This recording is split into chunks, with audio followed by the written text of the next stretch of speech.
In today's video, I'm going to teach you how to enable Proxy in Telegram. First, open the Telegram desktop app. Make sure you are on the desktop version for Windows, macOS, or Linux, as the layout we're using today is specific to that app. Once the app is open, look to the top left corner for the menu icon, which typically appears as 3 horizontal lines. Click that, then choose Settings. This is where all the key preferences live. Inside Settings, find and select Advanced. Advanced contains the more technical networking options you'll need. In this section, look for Connection Type. This is the area that controls how Telegram connects to the internet. Now choose Use Custom Proxy.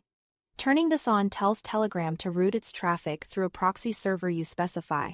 This can help in environments where direct access is restricted or when you want an additional layer of indirection for your connection. Next, select the protocol and enter the details provided by your proxy service. You'll see options like SOCKS 5, HTTP, and MT-Proto.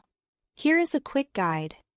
HTTP proxies are simple and common, often used for basic web traffic. SOCKS 5 is more flexible and can handle a wider variety of traffic types, which makes it a popular choice for messaging apps. MT-Proto is Telegram's own proxy protocol, designed specifically for Telegram traffic.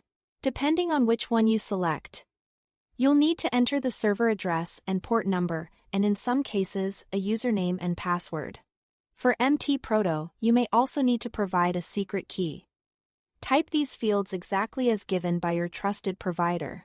Small typos in the server or port can prevent the connection from working, so double-check everything before moving on. When all the fields are filled in correctly, click Save. Telegram will apply your settings and begin routing traffic through the proxy you specified. If messages don't load as expected after saving, revisit the details to ensure they match your provider's instructions and confirm that the proxy server is active. Keep in mind that proxies can affect speed and reliability, depending on server location and load.